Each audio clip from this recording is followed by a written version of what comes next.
नमस्ते दोस्तों, मैं हूं रुचित जैन फ्रॉम 5 पैसा। और हर हफ्ते की तरह इस वीकेंड के वीडियो में हम मार्केट्स के ऊपर एक डिटेल्ड एनालिसिस का डिस्कशन करेंगे। Yes, Nifty, bank Nifty, sectors, काफी सारे स्टॉक्स, इन सब के ऊपर इस वीडियो में डिस्कशन होगा, तो इस वीडियो को अंत तक जरूर देखिएगा। काफी इंटरेस्टिंग वीक रहा ये जो पिछला हफ्ता गया। सभी की नजरें थी फेड इवेंट पे कि जहां पे फेड ने पहले इंडिकेशन दे दिए थे कि इस पॉलिसी से इंटरेस्ट रेट कट की साइकिल स्टार्ट होगी। तो जैसे फेड ने बताया था, काफी लोग 25 बेसिस पॉइंट एक्सपेक्ट कर रहे थे, कुछ लोग 50 बेसिस पॉइंट एक्सपेक्ट कर रहे थे, लेकिन फेड ने finally 50 basis point interest rate cut किया, जो इकोनॉमी के लिए एक पॉजिटिव चीज है। राइट, सो इसीलिए मार्केट्स में भी एक पॉजिटिव रिएक्शन रहा। हालांकि अगर देखेंगे तो जिस दिन फेड रेट कट हुआ वेनसडे नाइट को, तो थर्सडे को हमने मिड कैप्स में काफी स्ट्रॉन्ग सेलिंग या प्रॉफिट बुकिंग कहेंगे देखा। आईटी करेक्ट हुआ, स्मॉल कैप्स करेक्ट हुआ, बट लेकिन ये जो करेक्शन था वो मोर एक पोजीशंस की अनवाइंडिंग जैसे लग रहा था। काफी बार जब ऐसे बड़े इवेंट्स होते हैं, जैसे फेड पॉलिसी हो गई, इलेक्शन के रिजल्ट्स हो गए, या आरबीआई का इवेंट हो गया, और इवन बजट हो गया। सो काफी बार ऐसे जब बड़े बड़े इवेंट्स के पहले पोजीशंस ऑलरेडी बन जाती है, तो वो इवेंट्स का जब आउटकम आता है उसके बाद ऑल द इवेंट का आउटकम पॉजिटिव रहता है, बट लेकिन वो पोजीशंस अनवाइंड होती है। और आप देखेंगे कि ये इवेंट के पहले पिछले कुछ हफ्तों में mid caps significantly out perform, small caps significantly out perform किया। निफ्टी आईटी इंडेक्स लास्ट 3.5 महीने में 38% का रिटर्न इंडेक्स फ्रंट पे दिया। तो आप सोच सकते हैं इवेंट के पहले ही बड़ी पोजीशंस ऑलरेडी ये सब बन गई थी। सो जो हुआ इवेंट के बाद थर्सडे को, वो एक प्रॉफिट बुकिंग थी। लेकिन इंपॉर्टेंटली जो ये प्रॉफिट बुकिंग देखी गई, सिर्फ उन्हीं सेक्टर्स या उन्हीं सेगमेंट्स में देखी गई जहां पे पोजीशंस हैवी बिल्डअप थी, और पूरे मार्केट में सेलिंग नहीं थी। जैसे निफ्टी, बैंक निफ्टी देखेंगे, फाइनेंशियल सर्विसेज देखेंगे, रियल एस्टेट देखेंगे, वहां पे कोई सेल ऑफ के साइंस नहीं थे। राइट, सो एक सेक्टर स्पेसिफिक रोटेशन हुआ, और जो हैवी पोजीशन थी इवेंट को लेके, वो स्क्वायर ऑफ हो गई। और अल्टीमेटली जो हफ्ता एंड हुआ, कहते हैं all is well that ends well. And अगर अच्छा हुआ तो सब कुछ अच्छा है। और हमने फ्राइडे को मार्केट में एक बहुत शार्प मूव देखा, जिसमें नए ऑल टाइम हाइस मार्केट्स ने कंटिन्यू किया। सो हम डेटा पे देखते हैं और चार्ट्स पे देखते हैं कि आने वाले हफ्ते में क्या हो सकता है। सबसे पहले तो हमने डेली के वेबिनार में भी ये डिस्कस किया था, जो एफ के डेटा थे। अब ये जो मैं एफ की फाइल देख रहा हूँ, ये मैं थर्सडे इवनिंग की फाइल देख रहा हूँ। राइट, ये रिकॉर्डिंग में आज फ्राइडे मार्केट आज के बाद कर रहा हूँ, तो फ्राइडे की फाइल अब तक आई नहीं है, लेकिन मैं थर्सडे की इसके लिए देख रहा हूँ क्योंकि इंपॉर्टेंट इवेंट के बाद फेड कट वेडनेसडे नाइट हुआ था, और थर्सडे जब इवेंट के रिलेटेड हमने मार्केट में मूवमेंट देखे थे, उस टाइम पे क्या ये डेटा हुआ वो देखना काफी जरूरी है। राइट, सो इसीलिए अगर ये डेटा को देखें, एफ ने 68% अपनी लॉन्ग शॉर्ट रेशियो मेंटेन रखी है। यानी कोई भी सिग्निफिकेंट शॉर्ट पोजीशंस नहीं बनाई एफ ने। वो जो फ्राइडे को करेक्शन आया था, ना ही उन्होंने कोई बड़ी लॉन्ग अनवाइंडिंग की है। ठीक है, छोटे मोटे अनवाइंडिंग की है, पर इतनी कुछ बड़ी पोजीशन शॉर्ट साइड पे नहीं बनी। सो एफ की पोजीशन यूजुअली इंडेक्स फ्यूचर्स में काफी इंपॉर्टेंट रहती है, क्योंकि जब उनकी पोजीशंस अच्छे बुलिश साइड रहती है, सो वहां पे हमें स्ट्रेंथ मार्केट में ज्यादा देखने मिलती है। और क्लाइंट सेक्शन जो है, वो ट्रेंड के against, I don't know why ये इनकी पोजीशन ट्रेंड के अगेंस्ट है। राइट, सो 39% लॉन्ग शॉर्ट रेशियो है, यानी 61% पोजीशंस इनकी शॉर्ट साइड पे। अब आप सोच सकते हैं कि मार्केट का डायरेक्शन पॉजिटिव है, और अगर शॉर्ट पोजीशंस कोई लेके बैठा है, सो अल्टीमेटली वो क्या करेंगे? एफ ज्यादा पहले पैनिक करेंगे या क्लाइंट्स पहले पैनिक करेंगे? तो जो लॉसेस में होते हैं वो पहले पैनिक करेंगे, और इसीलिए ये शॉर्ट्स आगे चल के कवर एक्सपायरी वीक आई है, मे बी फ्राइडे को ये शॉर्ट्स कवर हुए हो, और एक्सपायरी वीक में नहीं हुए तो एक्सपायरी वीक में फिर कवर हो सकते हैं। तो शॉर्ट्स पोजीशंस में ये पोजीशंस कोई सेंस नहीं बनती है। सो इसीलिए हम एफ पे ज्यादा ध्यान दे रहे हैं कि वो पोजीशंस बेटर अनवाइंड कर रहे हैं कि नहीं, और वो काफी कंफर्टेबिलिटी 68% पोजीशंस लॉन्ग साइड पे लेके बैठे। इन टर्म्स ऑफ कॉन्ट्रैक्ट्स अगर मैं डिफरेंस निकालता हूँ, आई थिंक ये डिफरेंस अगर लेते हैं तो एफ की लॉन्ग पोजीशन ज्यादा है। क्लाइंट्स की अगर मैं लॉन्ग माइनस शॉर्ट ये डिफरेंस करता हूँ, तो आप देख सकते हैं कि 1,42,000 कॉन्ट्रैक्ट्स क्लाइंट के साइड से, क्लाइंट्स में हम रिटेल ट्रेडर्स और एच आते हैं, उनकी नेट शॉर्ट साइड पे है। और सामने जो एफ की पोजिशन है, राइट, सो एफ की अगर मैं लॉन्ग माइनस शॉर्ट का डिफरेंस लेता हूँ, तो उनकी 2,23,000 पोजीशंस, ऑलमोस्ट 2.25 लाख कॉन्ट्रैक्ट्स उनके पोजीशंस उनके नेट शॉर्ट साइड पे है। नेट शॉर्ट माइनस मतलब शॉर्ट पोजीशंस निकालने के बाद नेट लॉन्ग पोजीशंस उनकी 2,23,000 के आसपास है। सो क्लियर एग्रेसिवनेस एफ का ज्यादा है, और इसीलिए मार्केट उनके डायरेक्शन में जा रहे हैं कि जैसे वो पोजीशंस बना रहे हैं। सो ये हो गया डेटा। इसके अलावा अगर हम ऑप्शंस के आज डेटा देखें कि ऑप्शन सेगमेंट में क्या हुआ है, सो ऑप्शन सेगमेंट में भी काफी interestingly, I'll just come with that options के सेगमेंट, या ये ऑप्शंस के डेटा है। ओपन इंटरेस्ट डेटा है, मंथली एक्सपायरी 26 सितंबर को है। अगर आप निफ्टी के ओपन इंटरेस्ट देखेंगे, रेड बार वर्सेस ग्रीन बार, रेड बार है वहां पे एज्यूम कीजिए कि पुट राइटर्स सबसे ज्यादा है, ग्रीन बार है वहां पे कॉल राइटर्स ज्यादा है। आप देख सकते हैं 25,500 सबसे हाईएस्ट अगर मुझे कोई यहाँ पे बार दिख रहा है तो 25,500 के रेड कलर का यानी पुट ऑप्शन का बार है, यानी 25,500 पे पुट राइटिंग काफी हुई है, राइट। सो पुट राइटर्स ज्यादा एक्टिव है। कॉल राइटिंग पहले की पोजीशन है जो 26,000 के कॉल पे बनी जब हमारा मार्केट काफी नीचे ट्रेड कर रहा था। अभी आज फ्राइडे को मैं चेंज इन ओपन इंटरेस्ट देखो, मैं जब इसको स्क्रॉल करता हूँ तो ये जो आपके सामने बार्स देख रही है चेंज इन ओपन इंटरेस्ट है। रेड बार्स आप देख रहे हैं बने हुए, यानी कि आज फ्राइडे को पुट राइटिंग हुई है 25,700 के स्ट्राइक में, 25,600 के स्ट्राइक में, 25,500 के स्ट्राइक में फ्रेश एडिशन हुआ है, वहां पे फ्रेश पुट राइटिंग हुई है। पुट राइटिंग तब होती है जब जो ऑप्शन राइटर्स एक्सपेक्ट करें कि डाउनसाइड लिमिटेड हो, वो लेवल्स नहीं तोड़ेंगे। और जो ग्रीन बार है, यहाँ पे ग्रीन बार नीचे होना यानी वहां पे कॉल राइटर्स ने पोजीशंस अनवाइंड की है। 25,500 में जो कॉल राइटर्स थे उन्होंने पोजीशंस अनवाइंड की। हमने देखा कि 26,000 में हाईएस्ट ओपन इंटरेस्ट है, और यहाँ पे अगर मैं चेंज इन ओपन इंटरेस्ट देखता हूँ तो आप देख सकते हैं कि 26,000 में भी थोड़ी सी अनवाइंडिंग फ्राइडे को हुई है। 6 लाख के आसपास के कॉन्ट्रैक्ट्स उनकी अनवाइंडिंग वहां पे भी हुई है। सो अब तक अनवाइंडिंग ज्यादा हुई नहीं है, और 26,000 के लेवल अगर मंडे ट्यूसडे को क्रॉस कर लेते हैं मार्केट, तो ये जो पोजीशंस कॉल राइटिंग करके बैठे हैं ये भी शॉर्ट कवर करने को जाएंगे। सो कॉल राइटिंग करके है तो वो कॉल राइटर्स पोजीशंस अनवाइंडिंग हुई। फ्यूचर्स में क्लाइंट सेक्शन शॉर्ट साइड में तो वो शॉर्ट पोजीशंस भी अनवाइंडिंग होगी, जो मार्केट का ये मोमेंटम इंटैक्ट रख सकता है। सो डेटा क्लियरली पॉजिटिव है, डेटा के बेसिस पे कहीं पे नेगेटिव साइंस फिलहाल तो नहीं है। अब आते हैं चार्ट्स के ऊपर। इंटरेस्टिंगली हम निफ्टी के चार्ट्स देखेंगे, बैंक निफ्टी, सेक्टर, स्टॉक सब कुछ अभी डिस्कस करते हैं। ये निफ्टी के चार्ट्स है। निफ्टी में क्लियरली जो हमने डिस्कस हमारे वीकली वेबिनार्स में भी किया हुआ है, डेली वेबिनार्स में भी किया हुआ है कि हायर टॉप हायर बॉटम का स्ट्रक्चर निफ्टी में है, और जब तक ये स्ट्रक्चर निगेट नहीं हो जाते, कोई इंपॉर्टेंट सपोर्ट्स नहीं ब्रेक हो जाते तब तक हमको कुछ नेगेटिव डायरेक्शन में नहीं जाना। अब देखिए ये राइजिंग वेज पैटर्न का फॉर्मेशन हुआ था, बट राइजिंग वेज पैटर्न का जो सपोर्ट है हम ये वॉच आउट कर रहे थे, जो ये लोअर नीचे की ब्लू ट्रेंड लाइन ड्रॉ की हुई है, वेदर ये ब्रेक होती है तो ट्रेंड रिवर्स नहीं होता, अगर ये ब्रेक नहीं होती है और 25,500 के लेवल क्रॉस हुए तो up trend resume. So up trend continues, so up trend continue हुआ, 25,500 का लेवल क्रॉस हुआ, कोई ट्रेंड लाइन ब्रेक नहीं हुई। मंडे मिड कैप, थर्सडे को मिड कैप में सेलिंग थी, उसके बावजूद निफ्टी में सेलिंग प्रेशर नहीं है। सो ये ट्रेंड कंटिन्यूड है। डेली आरएसआई पॉजिटिव हम देख सकते हैं, ये वीकली चार्ट है, वीकली आरएसआई कुछ हफ्तों से कंटिन्यूस पॉजिटिव है, अभी भी तक नेगेटिव क्रॉस ओवर नहीं है। Monthly RSI is on the positive side. So सभी टाइम फ्रेम पे हम देख रहे हैं कहीं पे मोमेंटम नेगेटिव नहीं है।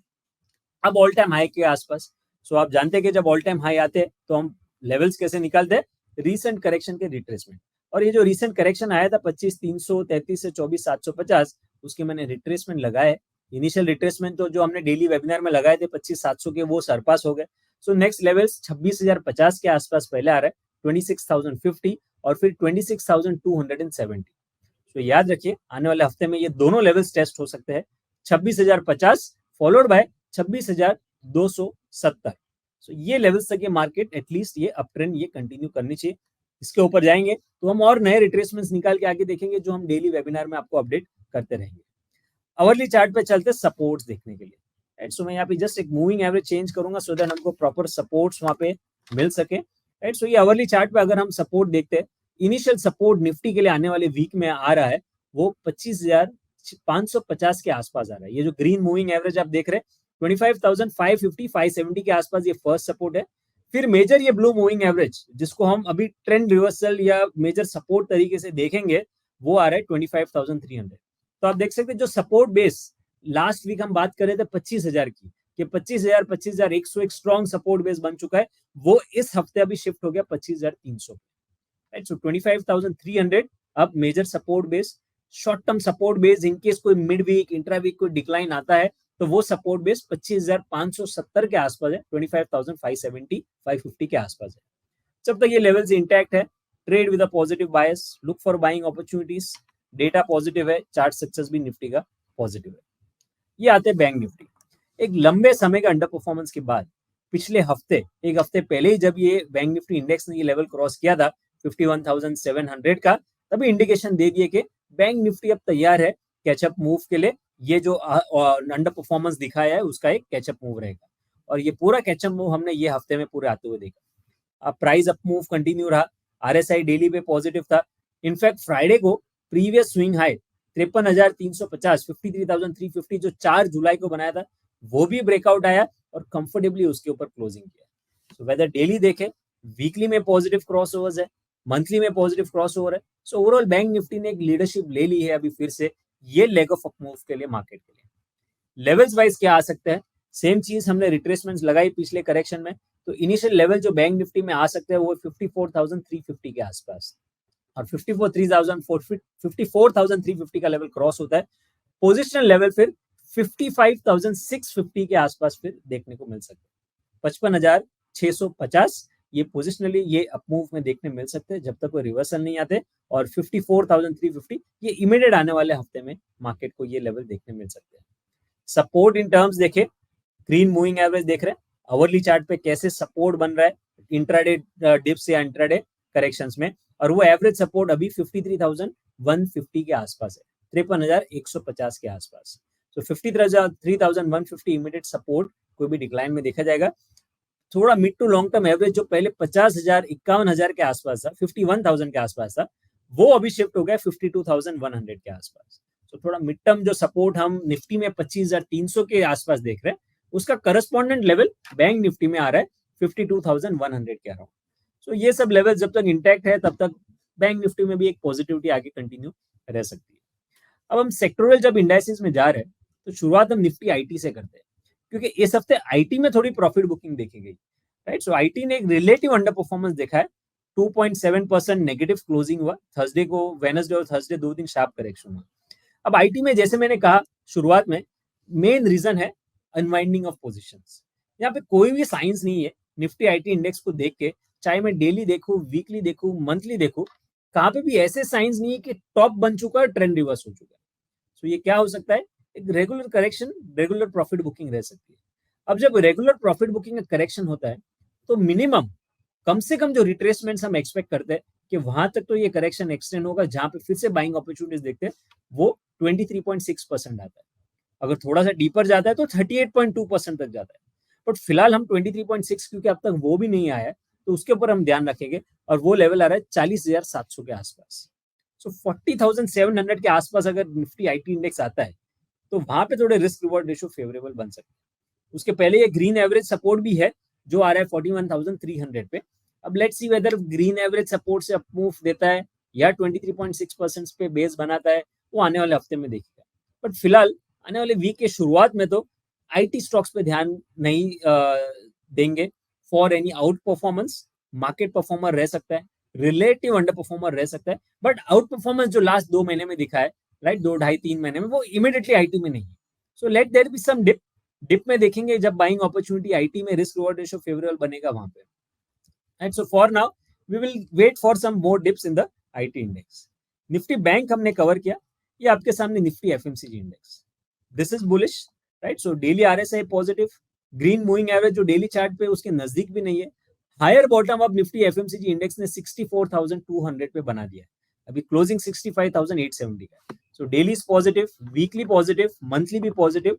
एफएमसीजी एक पॉजिटिव इंडेक्स है जहां पे हमने देखा है कि एचयूएल, आईटीसी, नेस्ले जैसे स्टॉक्स ने, ब्रिटानिया जैसे स्टॉक्स ने एक पॉजिटिव मूव दिया है, तो ये एक पॉजिटिव मूवमेंट एफएमसीजी स्टॉक्स में आने वाले वीक में कंटिन्यू रह सकते हैं।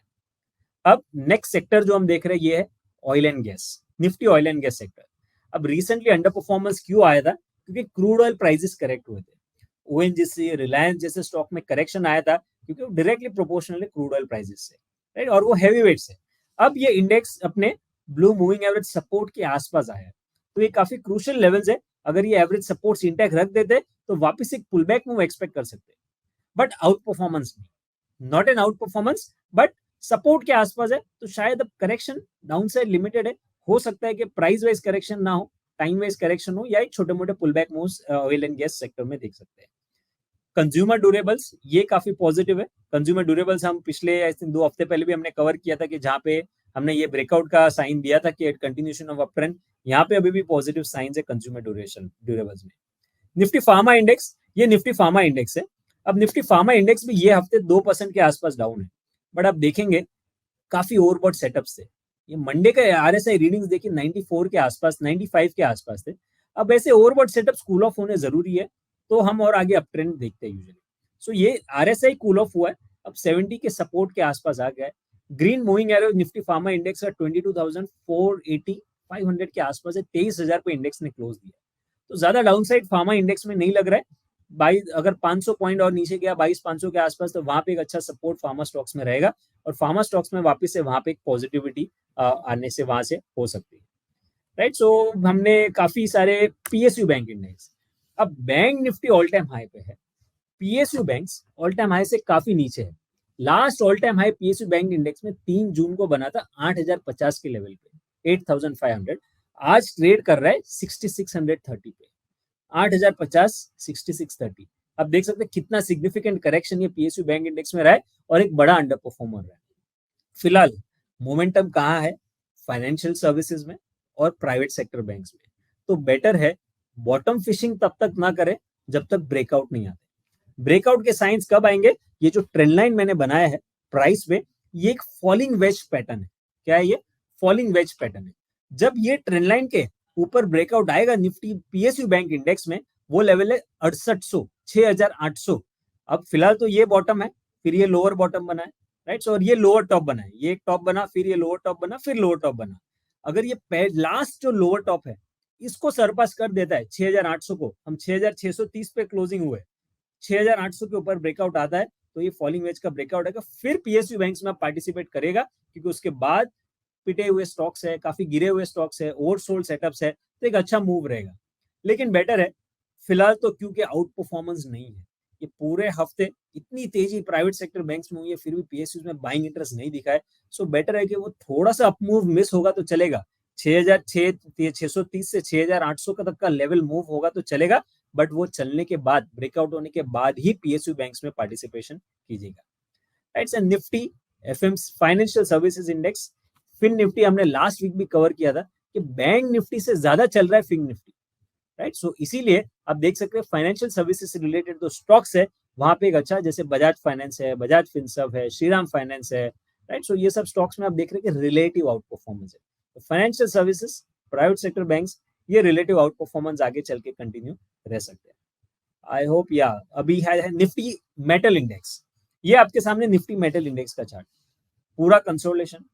हम सब जानते हैं जो इंटरेस्ट रेट कट्स होते हैं, interest rate cuts usually metals stocks में भी पॉजिटिविटी लेकर आती है। सो डॉलर इंडेक्स फॉलिंग सिनारियो होता है, डॉलर इंडेक्स नीचे जाता है तो मेटल्स के लिए अच्छा रहता है।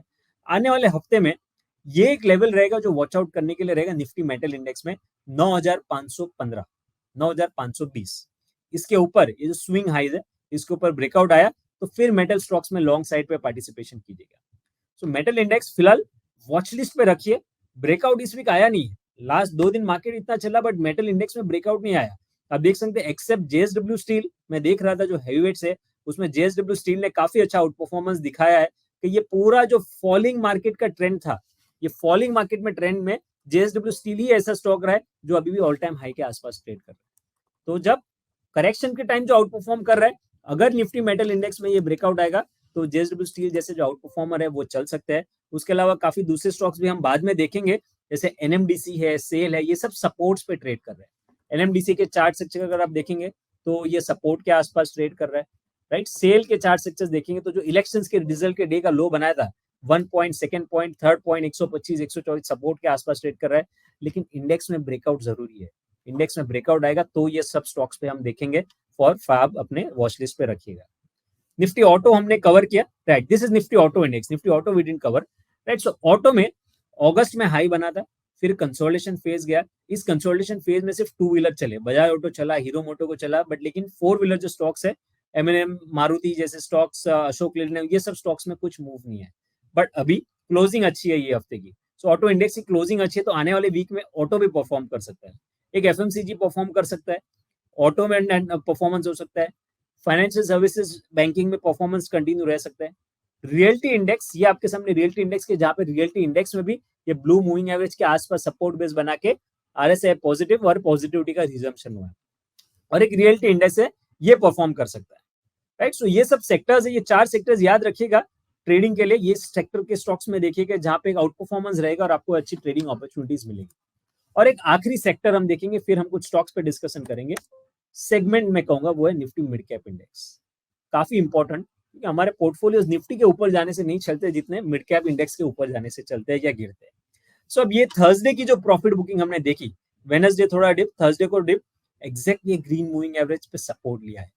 अगर ये सपोर्ट लेवल, यही राइजिंग वेज पैटर्न इसमें भी है, बट लेकिन सपोर्ट ब्रेक नहीं किया, करेक्शन आया, लोअर एंड पे सपोर्ट लेके वापस अपमूव का रिजम्पशन कर रहा है। अगर ये ब्रेकआउट आ जाता है, सो जो थर्सडे का लो है 58,350, 58,350, क्लोजिंग हम 60,200 पे हुए, 60,200 पे, 58,350 का लेवल इंटैक्ट है। तब तक ब्रॉडर मार्केट्स में भी कोई चिंता करने की जरूरत नहीं है, वापिस से अपमूव होगा। हो सकता है रिलेटिव आउट परफॉर्मेंस इतना नहीं हो जितना हमने बाकी 4 सेक्टर्स के हैवीवेट्स में देखेंगे, बट ट्रेंड रिवर्सल नहीं है।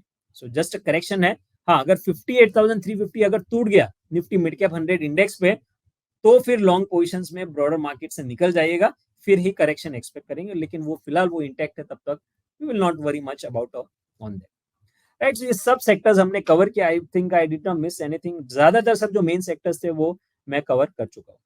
राइट, सो अब स्टॉक स्पेसिफिक कुछ ऐसे स्टॉक्स है जो हम हर हफ्ते वीडियो में, वीकेंड के वीडियो में डिस्कस करते हैं कि जहाँ पे आप अपने वॉच लिस्ट पे रख सकते हैं। ब्रेकआउट के कैंडिडेट्स है, या तो जस्ट ब्रेकआउट आया है या ब्रेकआउट आने वाला है, सो दैट वो आपको ट्रेडिंग में काम हो सकता है। पहला स्टॉक जो मैं डिस्कस करूंगा यहाँ पे वो है Larsen and Toubro. Larsen and Toubro, ये प्राइस पैटर्न आप देख सकते हैं। इस प्राइस पैटर्न को टेक्निकल एनालिसिस में डायमंड पैटर्न कहते हैं। यस, डायमंड आप देख सकते हैं। डायमंड के शेप का ये पूरा consolidation, time wise correction diamond के शेप का पैटर्न हुआ, और फ्राइडे का क्लोजिंग एग्जैक्टली वो ब्रेकआउट पे आया है। राइट, सो जब ये पैटर्न यूजुअली में जब ब्रेकआउट आता है तो अप ट्रेंड के रिजम्पशन हो सकते हैं। सो लार्सन एंड टूब्रो एक ऐसा स्टॉक है जहां पे आप नियर टर्म में, आने वाले हफ्ते में एक अच्छा मूव एक्सपेक्ट कर सकते हैं। राइट, सो मैं अभी ये ट्रेडिंग रिकमेंडेशन नहीं दे रहा हूँ, but just chart setups discuss कर रहा हूँ। ट्रेडिंग रिकमेंडेशंस आप अपने फाइनेंशियल एडवाइजर से कंसल्ट करके इस सब में ले सकते हैं। So this are just observations, not recommendations. हमने रियल्टी की बात की कि रियल्टी एक ब्रेकआउट के वर्ज पर है, तो रियल्टी में से डीएलएफ भी एक ब्रेकआउट के वर्ज पर है। Right, so you can see this. ये मैंने एक फॉलिंग ट्रेंड लाइन बनाई है, फॉलिंग ट्रेंड लाइन के जस्ट उसके वर्ज पर ही डीएलएफ ने क्लोजिंग दिया है। तो अगर ये फॉलो अप मूव यहाँ पे रहता है तो डीएलएफ में एक अच्छा मूव रह सकता है। डीएलएफ के अलावा with in the same sector Godrej properties पे भी नजर रहनी चाहिए। गोदरेज प्रॉपर्टीज में रिसेंटली ये प्राइस वाइज करेक्शन आया।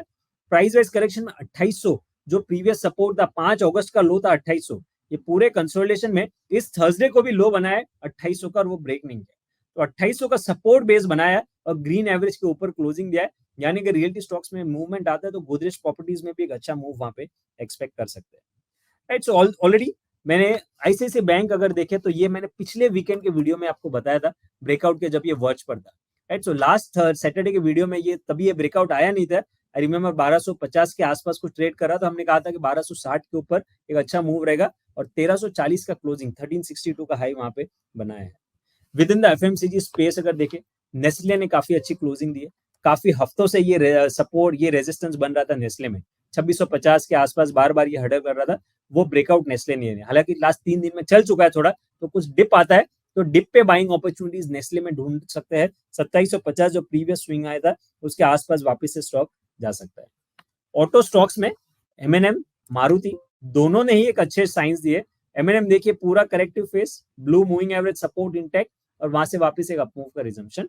RSI on the positive crossover in एमएनएम2। सिमिलर मारुति में भी हमने देखा, मारुति में भी ये पूरा जो कंसोलिडेशन हुआ 12,000 का लेवल तोड़ा नहीं, और ये पूरा जो लास्ट 1-1.5 महीने का साइडवेज मूव था उसके ऊपर 12,550 के ऊपर क्लोजिंग दिया है।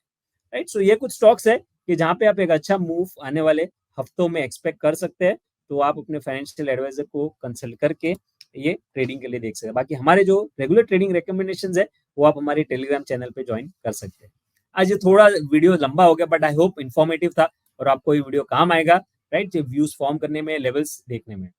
राइट, सो फिलहाल इस वीडियो में इतना ही। जाने के पहले ये वीडियो को लाइक और शेयर जरूर करें, और आपके फीडबैक्स वो सबसे इंपॉर्टेंट है मेरे लिए, तो कमेंट सेक्शन में आपके फीडबैक्स इस पे जरूर दें। Thank you for watching this video. मैं आपको फिर से मंडे मिलूंगा अगले हफ्ते हमारे रेगुलर वेबिनार 11:30 से 12 रुचित की राय की वेबिनार में।